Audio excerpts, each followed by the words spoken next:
बोल बम बोल बम बोल बम बोल बम बोल बम बोल बम दम लगा के बोला बम बोल बम बोल बम बोल बम दम लगा के बोला बम बोल बम बोल बम बोल बम मंदिर के तना दूर बा ये जवा से बताओ ए बलम मंदिर के तना दूर बा ये जवा से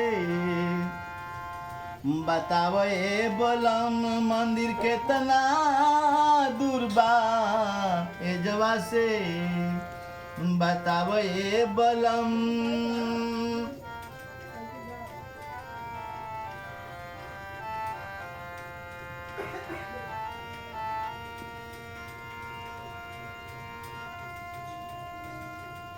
बड़ी नु दुखातावे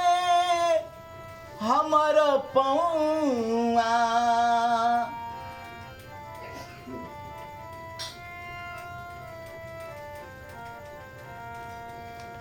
पौआ में बुझाता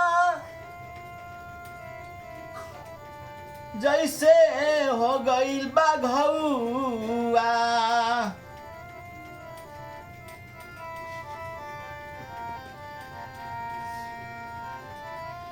भोले के नाम लेके चला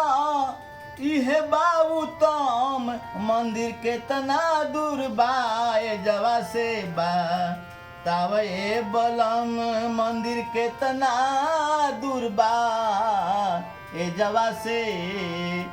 बतावे बलम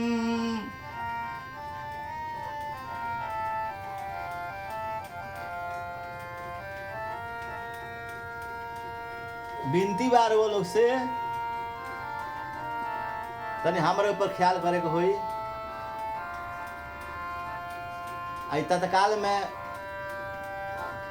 वीडियो बना रहल बनी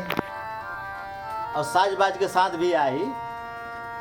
थोड़ा विलम्ब बा आ सब्सक्राइब कर मेरे लोग हारे मंदिर केतना दूर बाए जवा से बा तब ये बलम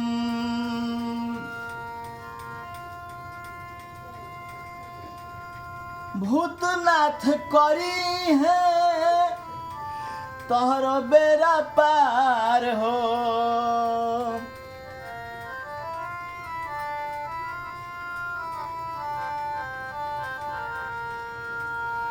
देखा उनकर भक्त चले रास्ता में हजार हो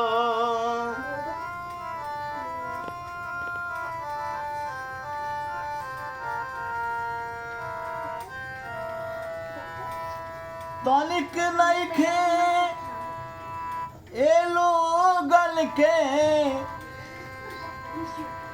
मनवा में गम तनिक नइखे ए लोगन के मनवा में गम मंदिर केतना दूर बाए जवा से बतावे बलम मंदिर केतना दूर बाए जवा से बतावे बलम